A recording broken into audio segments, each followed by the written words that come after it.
안녕하세요. 요즘은 건강한 정신으로 살아가는 여자입니다. 우여곡절 끝에 기어이 한 가지 일을 해냈어요. 그 과정이란 정말이지 기가 막히고 속이 뒤집힐 만큼 엽기적이었죠. 이제부터 그 사연을 하나하나 풀어볼게요. 재밌게 들어주세요. 29. 사람들은 흔히 말하죠.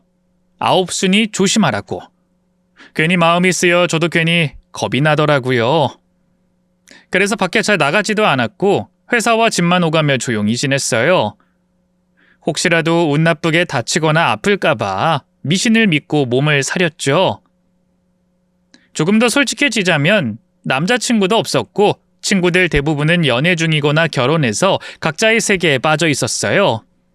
불러주는 데도 없고 함께할 사람도 없던 어느 날 한 친구에게 연락이 왔어요. 소개팅 한번 해보지 않겠냐며. 반가우면서도 어쩐지 찜찜해서 웃으며 물었죠. 혹시 나 땜빵이야? 아? 사실은 대타야. 미안하다 미진아. 괜찮아. 그냥 궁금해서 물어본 거야. 땜빵이면 어때? 남자만 괜찮으면 되지. 시간이랑 장소 알려줘. 역시 쿨하네. 그래 미진아. 진짜 괜찮은 사람이니까 꼭 만나봐. 그렇게 저는 대타로 나간 소개팅 자리에서 그 남자를 만나게 되었어요. 깔끔한 용모에 단정한 옷차림, 서글서글한 눈빛과 웃을 때마다 쏙 들어가는 보조개까지 정말 매력적인 사람이었죠. 키도 훤칠하고 어디 하나 흠잡을 데 없는 외모. 그보다 더 놀라웠던 건 그의 성격과 태도였어요.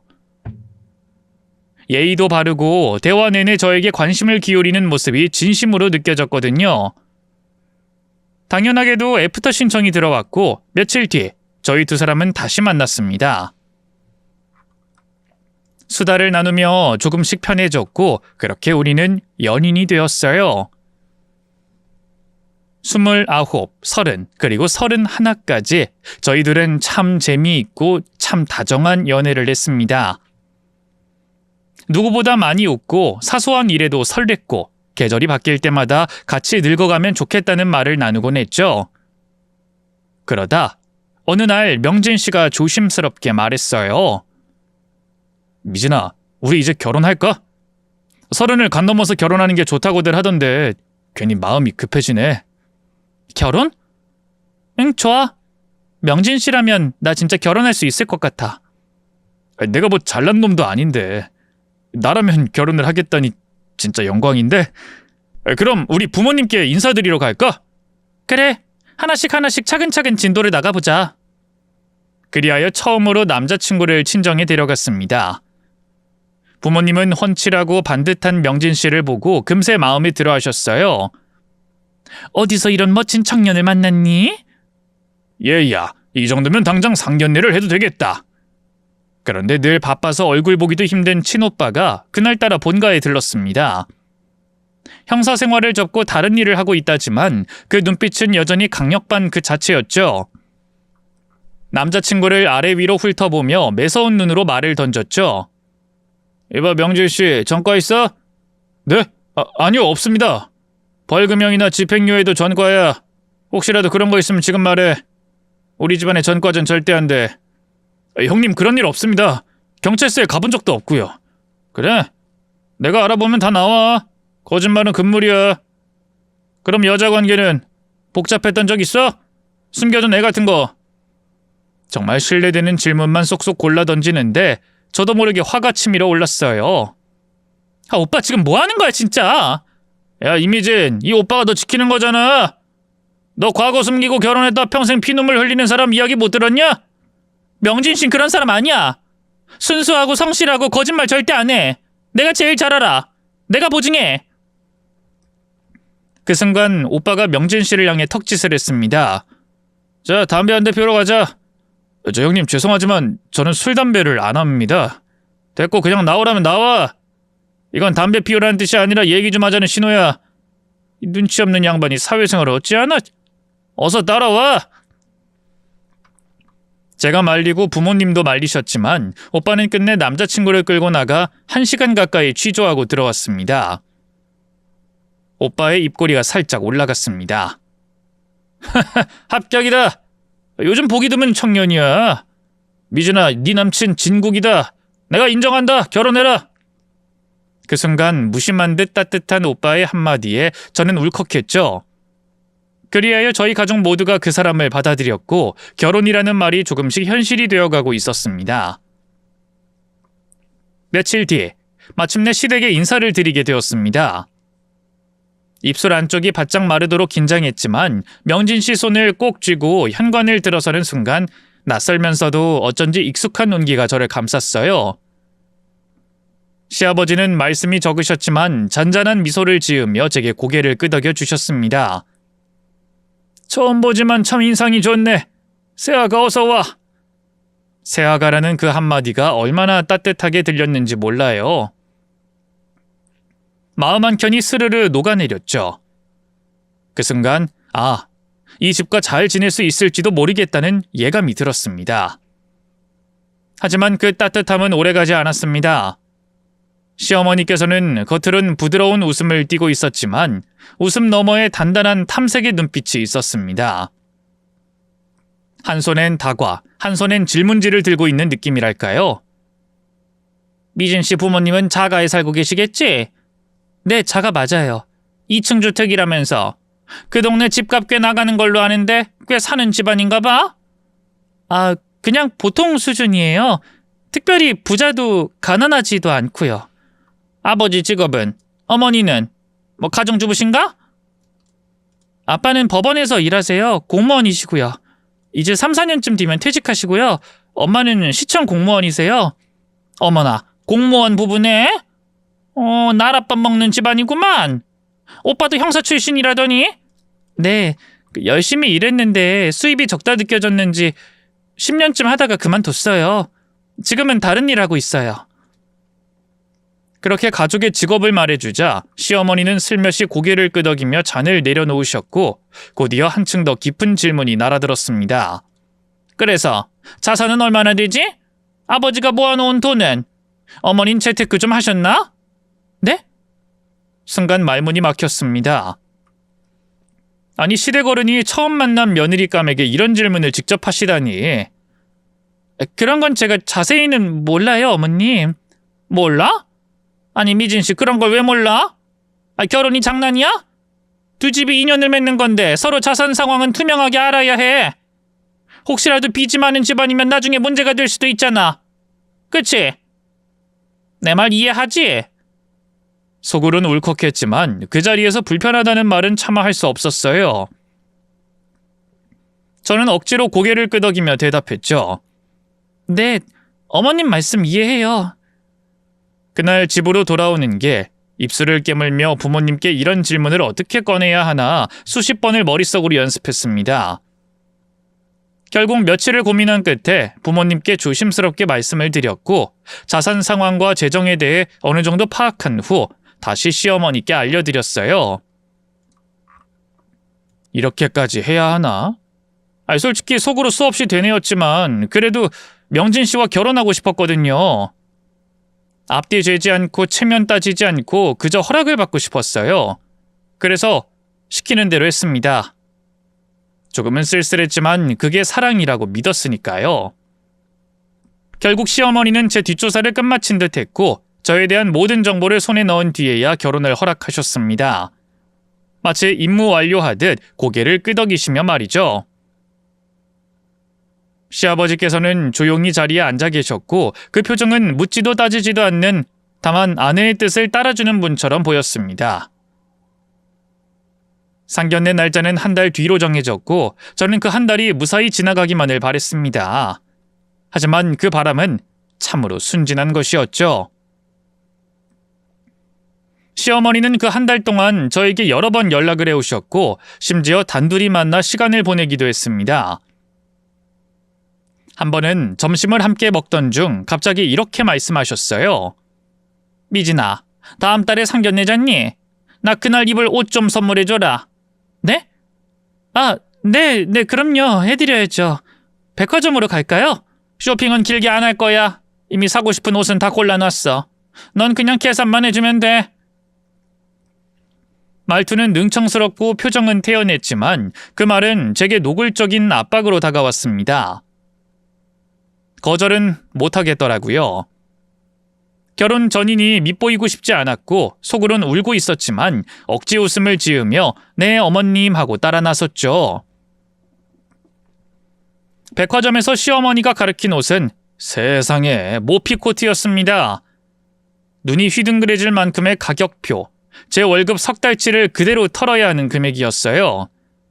두 다리는 후들거리고 카드를 꺼내드는 제 손은 부들부들 떨렸죠. 결혼 전까지만 이러면 되지. 살다 보면 이런 일도 있는 거야. 스스로를 달래며 카드를 긁었습니다. 그 순간 마음 한편이 조용히 무너져 내리는 소리가 들렸어요. 그리고 얼마 뒤에 드디어 상견례 날이 밝았습니다. 부모님과 함께 약속 장소로 출발했고 오빠는 직장에서 바로 온다고 했습니다. 시댁 식구들과 친정 식구들이 한자리에 모이게 되는 날, 그날이 얼마나 묘하게 긴장되고 낯설던지요. 심장이 들쑥날쑥 뛰었고 그날따라 날씨는 쌀쌀했지만 제 손엔 땀이 흥건하게 고였어요. 이 자리가 잘 끝나야 이 결혼이 진짜로 굴러가기 시작하겠지 하고 저는 떨리는 속을 감춘 채 억지로 미소를 꺼내들며 상견례 자리를 향해 걸어갔습니다. 간단한 인사를 나눈 후 서로의 얼굴에 어색한 웃음만 걸친 채 묵묵히 식사를 이어가고 있었습니다. 그 정적을 처음 깬 건 역시 시어머니였습니다. 밥을 몇 술 뜨시더니 이내 젓가락을 내려놓으며 입을 여셨죠. 사돈 두 분 다 능력 있는 분들이니 혼수는 잘 준비해 주시리라 믿어요. 사실 제가 리스트를 좀 정리해 왔는데 한번 봐주시겠어요? 그러더니 백화점 전단지보다 더 두툼한 종이를 꺼내 펼치셨습니다. 그 종이에는 혼수 품목과 예단 목록이 항목별로 정리돼 있었고 거기엔 금반지, 진주 세트, 고급 가전일체, 심지어 비단 이불 세트까지 과하다 싶을 만큼 꽉꽉 적혀 있었어요. 종이를 받아든 엄마의 손이 잠시 멈칫하더니 당황한 기색을 애써 숨긴 채 조심스레 말씀하셨어요. 안사돈, 이걸 전부 다 준비해야 하나요? 아무리 결혼이라지만 좀 과한 감이 있네요. 그러자 시어머니는 한치의 머뭇거림도 없이 단호하게 받아치셨습니다. 이보세요, 사돈. 우리가 신혼집을 좋은 데로 마련해 드리잖아요. 주는 게 있으면 받는 것도 있어야죠. 제 친구들도 다 이 정도는 받아요. 요즘 세상에 이건 기본이에요. 이 리스트대로 채워주세요. 만약 그게 어렵다면 글쎄요. 이 결혼 다시 생각해봐야 하지 않겠어요? 말끝을 흐리지 않고 단정 지어버리는 그 말투에 엄마는 짧은 침묵 끝에 억지로 미소를 지으며 고개를 끄덕였습니다. 그럼요. 당연히 준비해드려야죠. 우리 딸이 귀하게 시집가는 건데요. 아빠는 아무 말 없이 그저 젓가락만 매만지다가 고개를 한번 끄덕였을 뿐입니다. 시아버지처럼 조용히 아내의 판단을 따르는 쪽이셨죠. 분위기가 그렇게 흘러가던 중 그 자리에 있던 유일한 변수가 입을 열었습니다. 바로 우리 오빠였죠. 아이고, 혼수 리스트가 살림 하나 더 차릴 판이네요. 예단이 아니라 창고 세팅 아닙니까? 오빠의 날선 말에 시어머니의 얼굴이 싸늘하게 굳더니 곧 쏘아붙일 듯 말하셨습니다. 사돈 총각, 아직 장가도 안 갔다면서요. 딱 보아하니 여자들이 싫어할 만한 것만 모아놨네. 아니, 상견례 자리엔 적어도 양복 정도는 입고 와야 하는 거 아닙니까? 운동화 신고 들어오면 이게 예의에 맞다고 생각해요? 결혼이란 건 격식을 지키는 겁니다. 그리고 결혼엔 돈이 필요해요. 서로가 기분 나쁘지 않게 주고받는 건 기본이에요.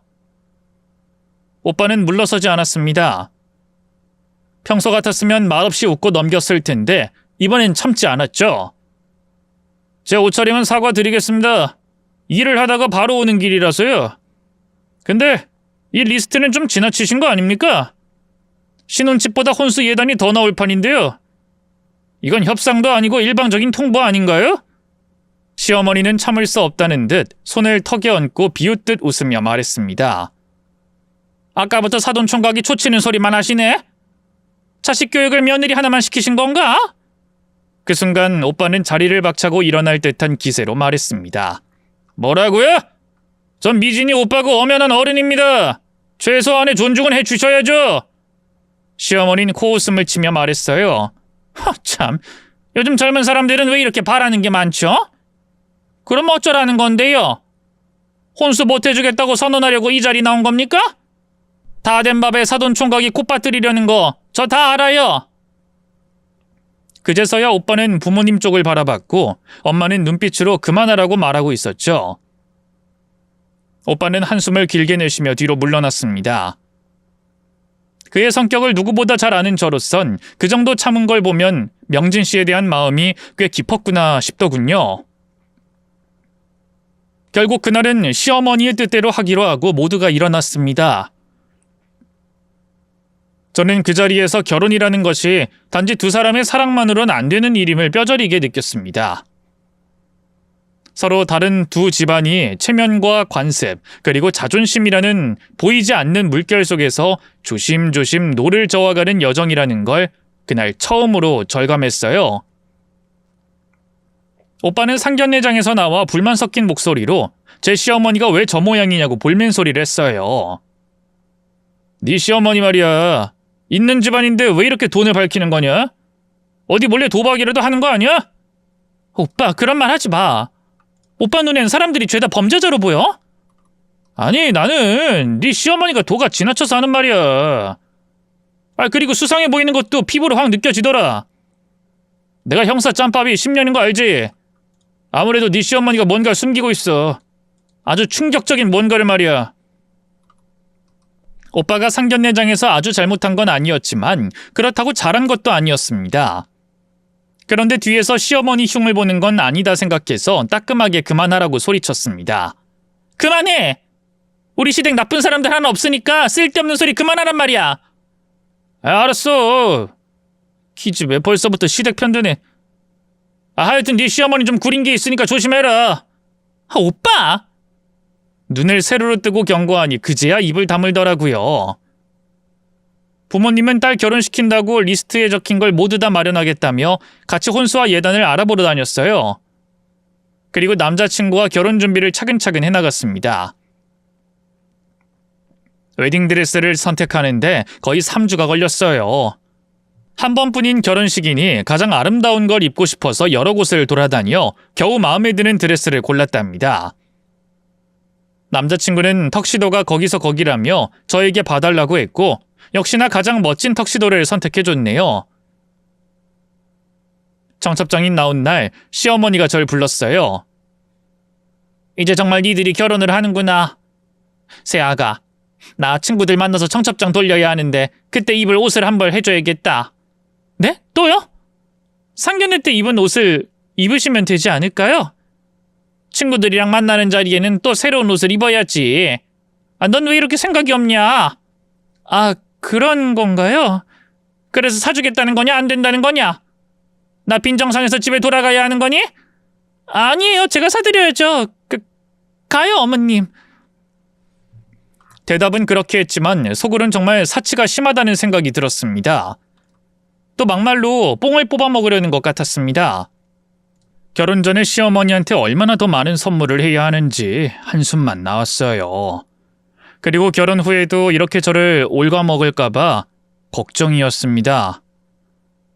그날 수백만 원의 옷을 골라서 또 할부로 긁고 말았답니다. 그런데 반전이 있었으니 이 사정을 알고 있는 남자친구가 그대로 저에게 돈을 돌려줬어요.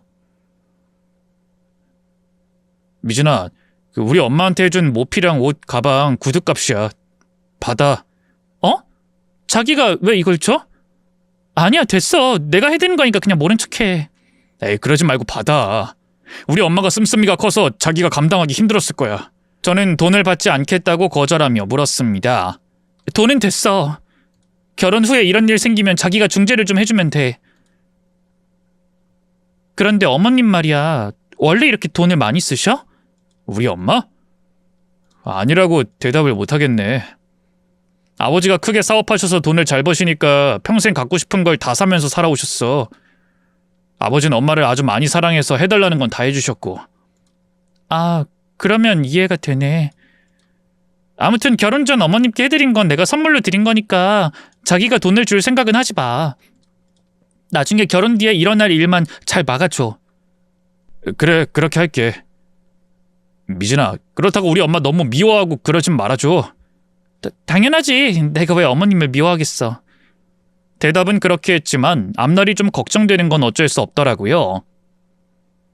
이후에도 시어머니는 시시때때로 불러 선물 요구를 많이도 하셨어요. 자신이 가진 돈으로 충분히 살 수 있는 것들이었는데 저한테 많은 걸 사달라고 했답니다.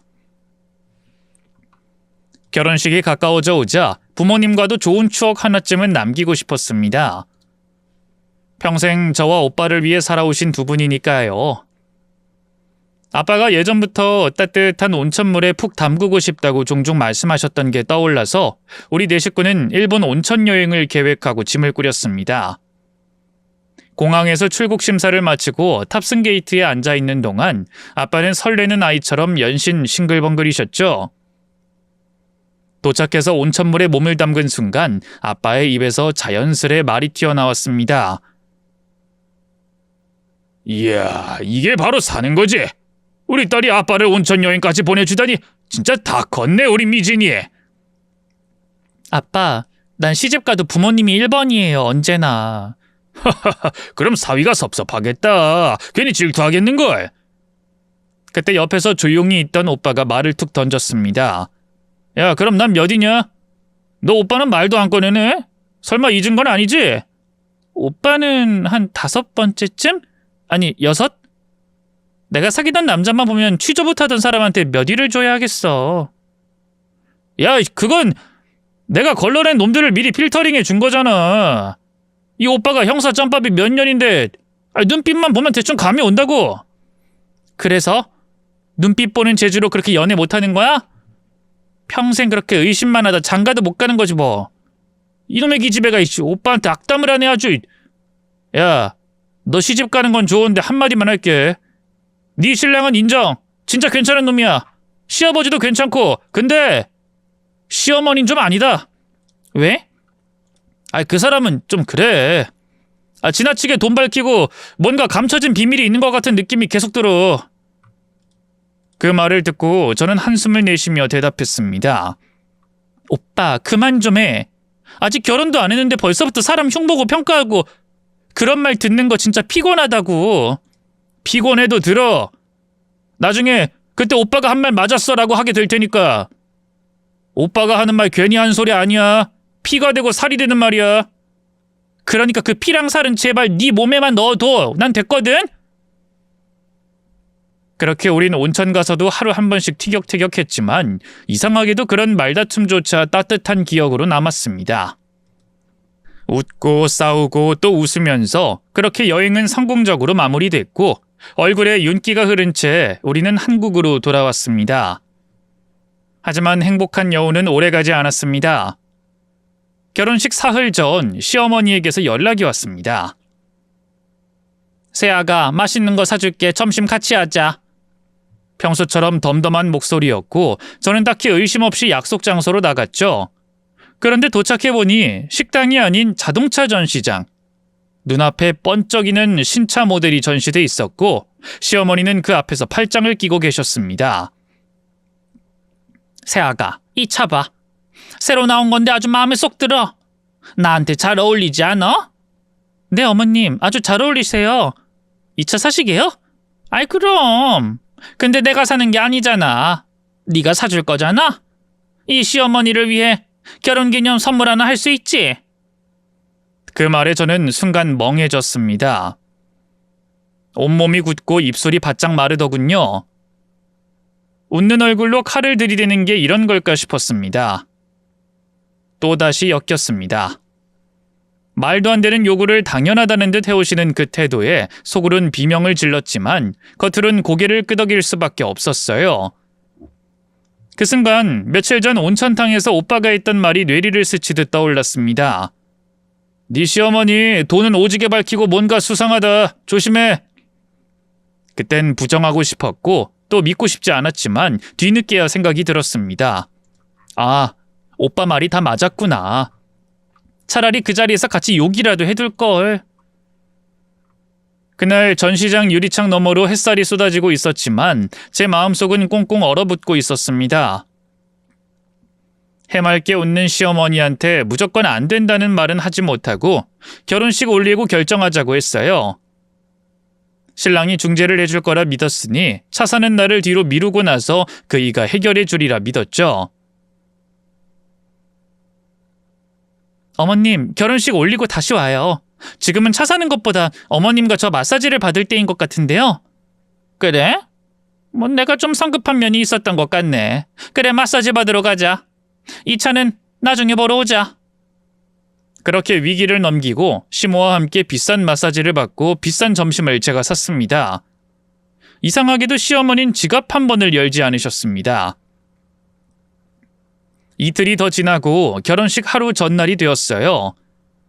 마음속으로 긴장도 많이 되고 설렘도 가득했답니다. 그런데 일하던 중 엄마의 전화에 급히 달려나갔어요. 대학병원에 도착해 실려온 아빠를 찾아봤는데 응급실엔 보이지 않았어요.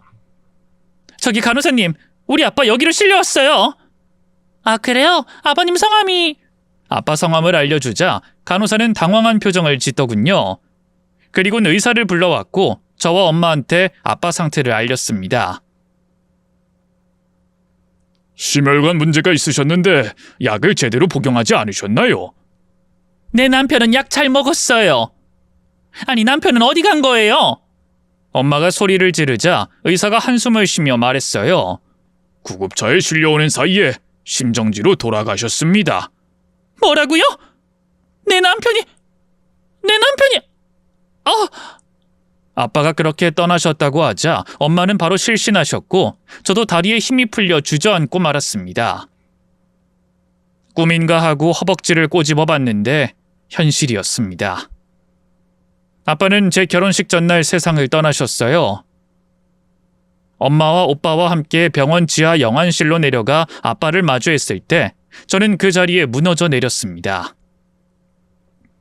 차디찬 얼음장처럼 누워있는 아빠 앞에서 멀쩡히 숨쉬는 게 죄스러워 견딜 수 없었습니다. 아빠! 목이 터져라 불러봐도 대답 없는 그 얼굴. 아빠가 불쌍해서, 그리고 살아생전 다 못해드린 효도가 미안해서 그 자리에서 꺼이꺼이 소리내어 울었습니다. 그렇게 목 놓아 울다 정신을 차려보니 어느새 빈소 의자에 앉아있더군요.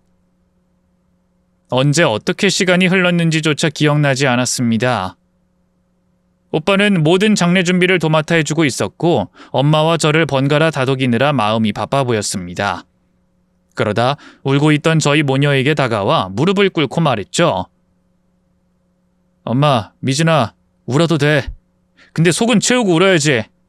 밥 먹자. 밥 먹고 다시 울자. 그래야 아빠도 덜 걱정하실 거야.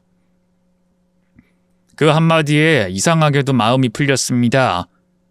그래, 아빠가 보신다면 지금 우리가 굶고 우는 걸 더 속상해 하실지도 모른다는 생각이 들었어요. 밥 몇 숟갈을 억지로라도 넘기고 나서야 비로소 정신이 좀 붙들렸고 빈소에 앉아 아빠 영정사진을 보며 다시 울었습니다. 조문객들이 찾아왔고 저는 그들을 끌어안고 후회 섞인 말을 반복했습니다. 더 잘할 걸 그랬어요. 더 자주 전화드리고 더 많이 웃겨드리고 병원에도 모시고 갔어야 했는데. 한참을 그렇게 울고 시간이 흐르며 조문객들도 하나둘씩 자리를 떴습니다. 밤이 깊어져 갈 즈음 시부모님과 예비신랑이 찾아왔습니다. 그이는 바쁜 회사 일정을 최대한 정리하고 부모님을 모시고 황급히 달려왔다고 했습니다. 아빠 앞에 절을 올리고 오랜 시간 꼿꼿이 엎드려 명복을 빌었습니다. 그리고 곧바로 식당에 들어가 테이블을 정리하고 조용히 저와 엄마를 챙기기 시작했죠. 물도 따라주고 담요도 건네고 정말 최선을 다해 우리 곁에 있었습니다. 그 다정한 손길에 잠시나마 마음이 놓였습니다. 그런데 그 따뜻한 공기를 깨는 한마디가 들려왔습니다. 시어머니였습니다. 목을 가다듬던 그녀가 도무지 믿기지 않는 말을 꺼냈습니다. 새아가 그렇게 울면 어떡하니? 내일 결혼식인데 얼굴이 퉁퉁 부어서 신부 입장하겠어? 처음엔 제가 잘못 들은 줄 알았습니다. 말이 되지 않았거든요. 그래서 다시 물었습니다. 어머님 지금 뭐라고 하셨어요? 결혼식이라뇨? 저희 아버지가 오늘 돌아가셨어요. 장례를 치러야 해요. 지금 이 상황에 결혼식을 어떻게 해요? 시어머니는 눈 하나 깜빡하지 않고 말을 이었습니다.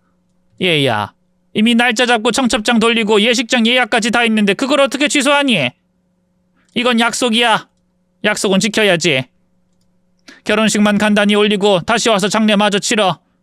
그리고 신혼여행도 다녀와. 이게 제일 깔끔해. 그 말을 듣는 순간 온몸에 전기가 흐르는 것 같았습니다. 감정도 이성도 말문도 막혔습니다. 엄마는 말을 잃었고 오빠는 이를 악물고 고개를 떨궜습니다. 그리고 저는 그 자리에 얼어붙은 채 속으로 생각했습니다.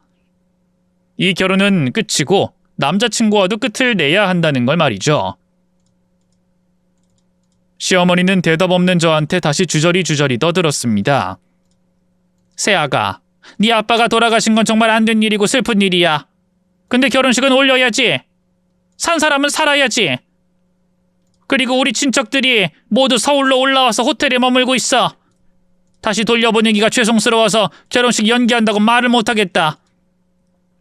게다가 그 사람들이 낼 축의금이 어마무시하다고. 다들 부잣집이라 축의금으로 재테크할 수 있단 말이야.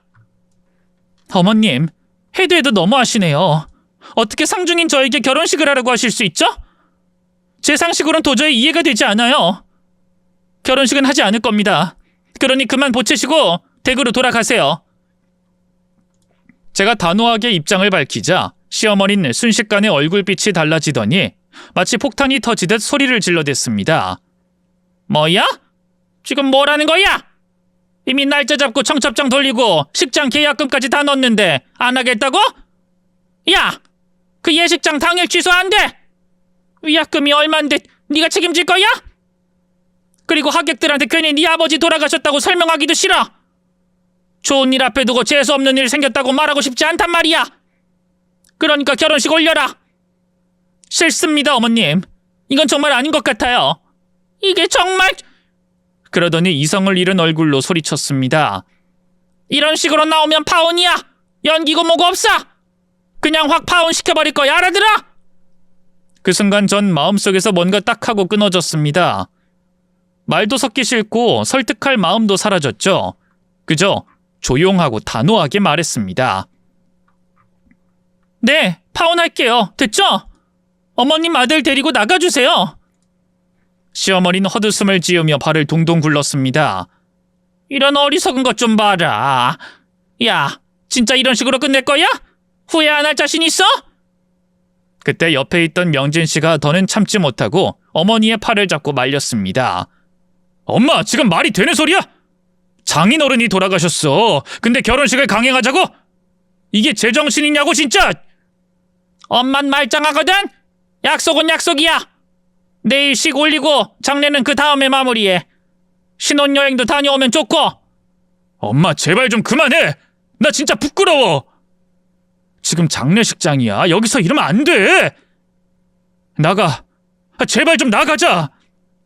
그가 어머니를 억지로 끌어내자 겨우 빈소가 조용해졌습니다. 명진 씨는 다시 안으로 들어와 저에게 고개를 숙이며 사과했지만 저는 단호히 말했어요. 그냥 가줘요. 더는 보고 싶지 않아요. 오늘은 아빠를 보내야 하는 날이에요. 저 결혼 생각 없어요. 그렇게 말을 마치고 등을 돌렸습니다. 그 순간부터 마음속엔 오직 아빠뿐이었습니다. 이 결혼은 끝났다고, 이젠 사람다운 마지막 인사를 아빠께 드리는데 집중하겠다고 다짐했죠. 그렇게 밤을 지새우고 겨우 아침이 밝았는데 시어머니가 다시 빈소에 들어왔습니다. 차분한 척하지만 여전히 기가 센 눈빛으로 저를 바라보며 말했어요. 오늘 결혼식이야. 어젠 감정이 격해서 그랬다 치고 이젠 현실을 봐야지. 내 아들은 내가 알아서 데리고 갈 테니 너도 얼른 준비해. 저는 황망했지만 침착하게 대답했습니다. 어머님, 저 그이랑 결혼 안 해요. 명진 씨랑 헤어지겠다고요. 제발 제 아버지 장례 치르는데 방해하지 마세요. 시어머니는 코웃음을 치며 쏘아붙였습니다. 방해? 아이고 기가 막혀. 하루 지나면 정신 좀 차릴 줄 알았더니 아직도 죽은 사람 붙잡고 울고 있네.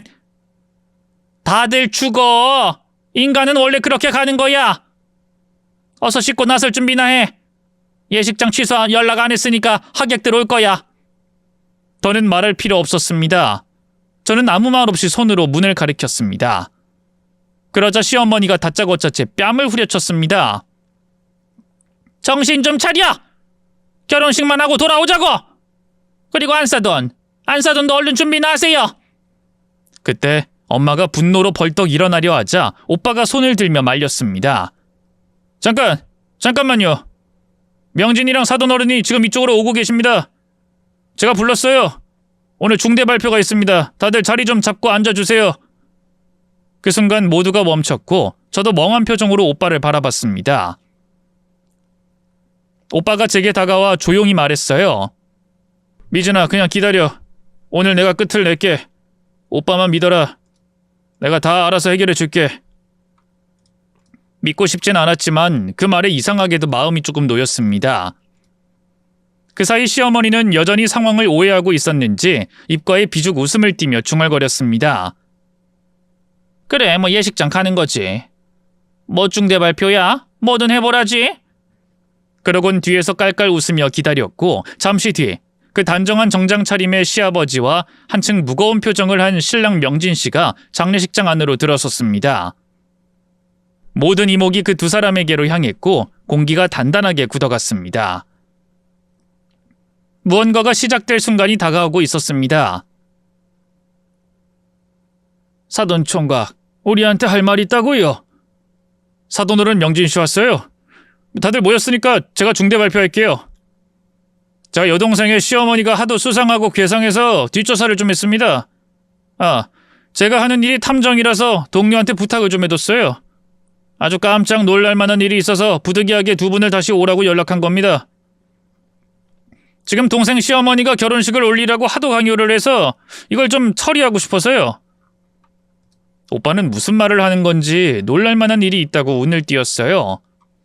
다들 집중하였는데 시어머니는 뭔 짓거리를 하는 거냐고 야단이었습니다.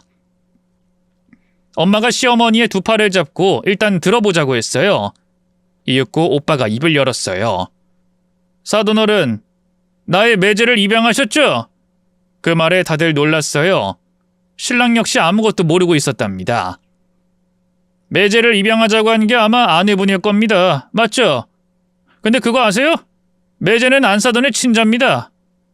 사돈어른을 기만하고 바람나서 낳은 자식이라고요.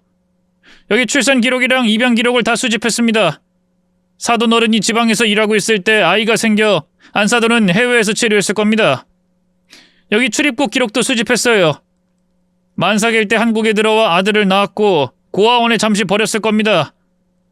브로커를 통하면 안 되는 게 없던 시대니까 아마 쉽게 버렸을 겁니다. 그 이후 불임인 척 연기를 하며 사돈어른께 입양을 종용했을 겁니다. 그래서 입양한 아이가 바로 안사돈의 친자이죠. 이게 제가 알아본 결과입니다. 오빠가 하는 말은 충격 그 자체였습니다.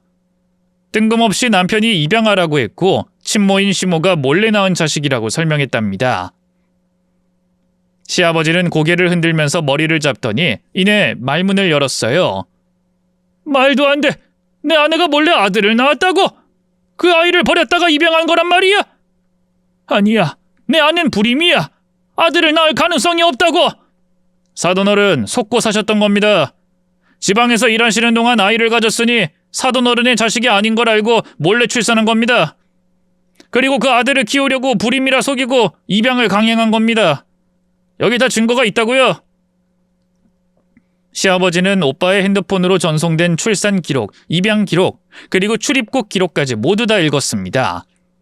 그리고 엄청 큰 충격에 주저앉아 버리셨죠.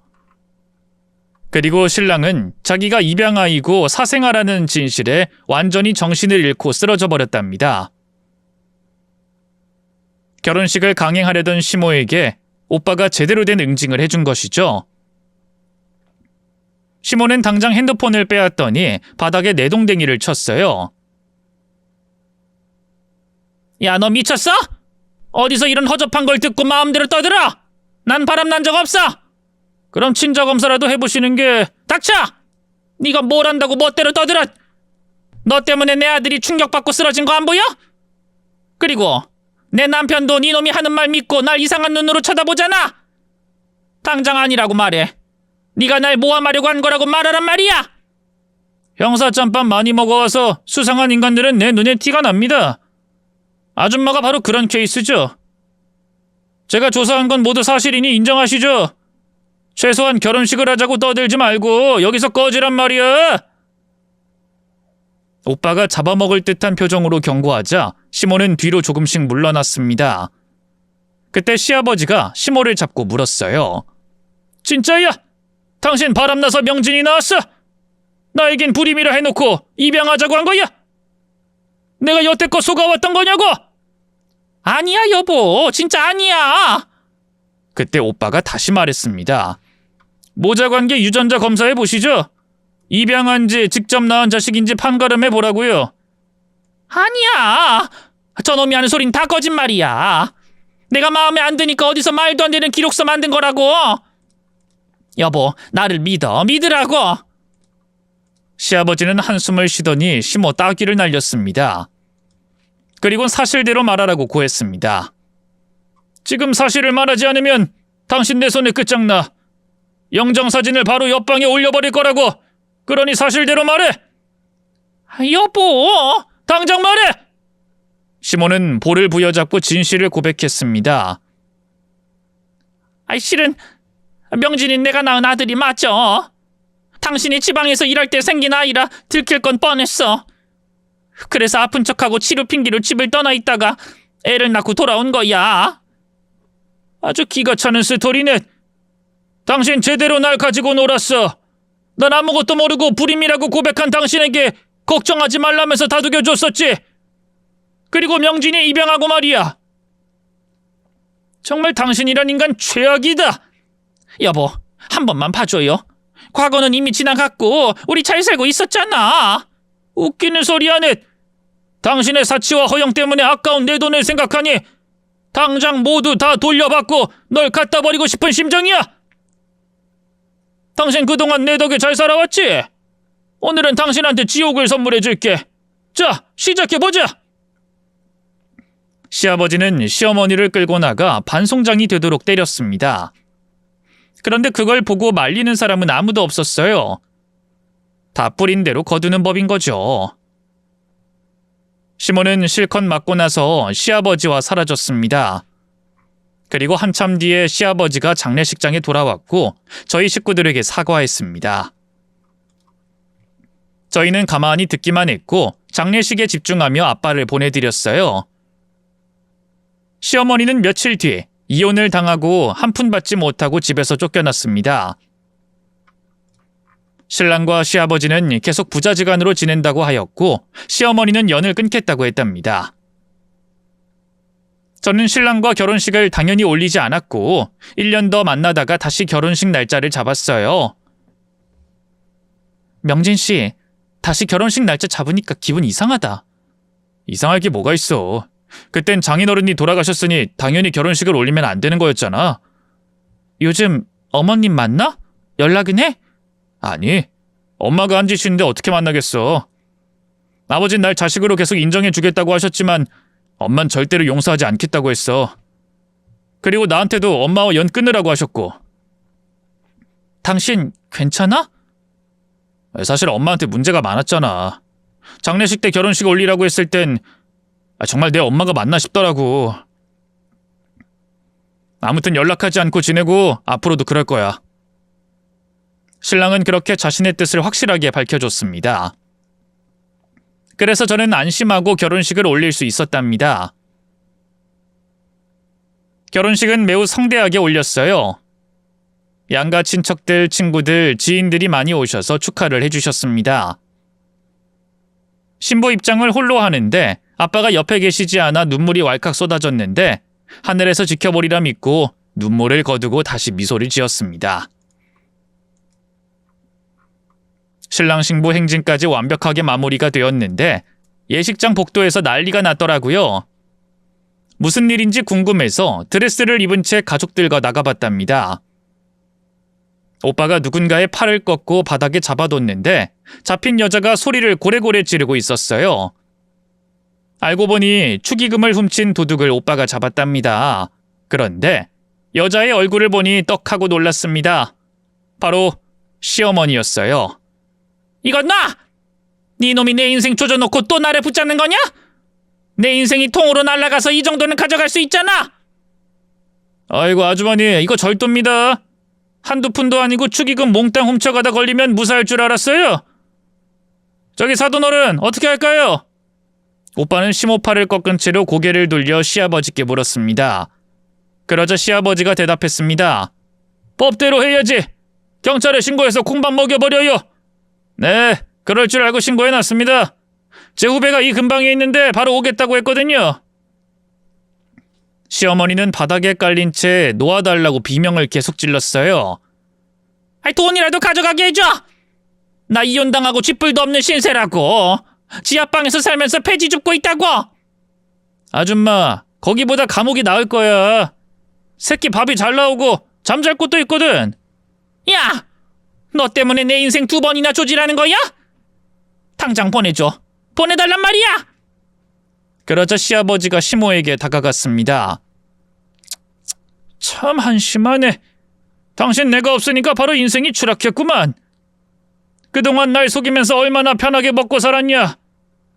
이제부턴 그 벌 단단히 받으면서 살 각오해. 이제 시작이니까. 여보, 나 살려주라. 다시 당신한테 돌아가고 싶어. 내가 한 짓이 용서받기 어렵다는 거 알아. 하지만 당신 날 사랑하잖아. 내 말이라면 팥으로 매주를 쓸 사람이잖아. 이 여자가 그건 다 지난 일이고 멍청하고 어수룩한 내가 당신한테 이용당했을 때라고. 지금의 난 재혼해서 예쁜 아내도 얻었어. 당신과 비교도 안 될 훌륭한 여자를 만났다고. 감옥 다녀와서 우리 식구 절대로 찾지 마. 명진이도 당신과 연 끊었으니까 절대로 접근하지 말라고. 알겠어? 하이투! 시아버지는 막말을 퍼붓고 시모 얼굴에 침까지 뱉었답니다. 곧 오빠가 부른 후배 형사와 동료들이 와서 시모에게 수갑을 채우고 끌고 나갔어요. 나만 빼고 다 행복하네. 내가 괜한 욕심을 부려서 이렇게 낭떠러지로 떨어져 버렸어. 그렇게 질질 짜면서 퇴장했고 다시는 시어머니 얼굴을 보지 않았답니다. 결혼하고 난 뒤 저와 남편은 곧장 아이를 가졌어요. 신혼여행 가서 바로 아이가 생긴 거죠. 이듬해 딸을 출산하자 시아버지는 매일같이 저희 신혼집에 오셨답니다. 세아가 힘든 거 있니? 아버님, 애아빠가 워낙 잘해줘서 편해요. 아버님을 쏙 닮았잖아요. 허허, 그래. 내 친아들은 아니어도 내 성격을 그대로 닮았지. 혹시라도 아들이 잘못하면 나한테 일러라. 내가 아주 혼쭐을 내줄 테니까. 그럴 일이 있겠어요. 그래도 아버님이 그렇게 말씀해 주시니 든든하네요. 시아버지는 말을 돌려 오빠의 안부를 물었어요. 사돈 총각은 요즘 뭐해? 탐정하느라 바빠서 장가는 아직인가? 네, 일이 그렇게 좋다네요. 전국을 쏘다니면서 실종자 찾으러 다녀요. 자네 오빠 아니었으면 내가 아직도 멍청하게 속고 살고 있었을 거야. 나한테 은인이니 언제든 도움 필요하면 말하라고 전해줘. 저희 오빤 도움받는 거 별로 안 좋아해요. 아무튼 말씀을 전달할게요. 그래. 그럼 우리 손녀나 안고 놀다 가야겠다. 넌 좀 쉬어라. 시아버지는 거의 매일 오셔서 손녀를 안아주셨고 남편과도 여전히 자주 왕래했습니다. 어떻게 보면 사생아라서 외면할 수도 있는데 키운 정이 있어서 그렇게 모질게는 못하시나 봅니다. 저의 돈 밝히고 무개념한 시어머니 사연을 재밌게 써봤네요. 정말 천벌받을 사람 맞죠? 이렇게 대형 채널에 사연을 보내 망신줘도 괜찮겠죠? 만약 이 사연을 시모가 듣는다면 지금이라도 반성과 후회로 처절하게 슬퍼했으면 좋겠네요. 그럼 이만 사연을 줄이겠습니다. 경청해주신 여러분 감사합니다.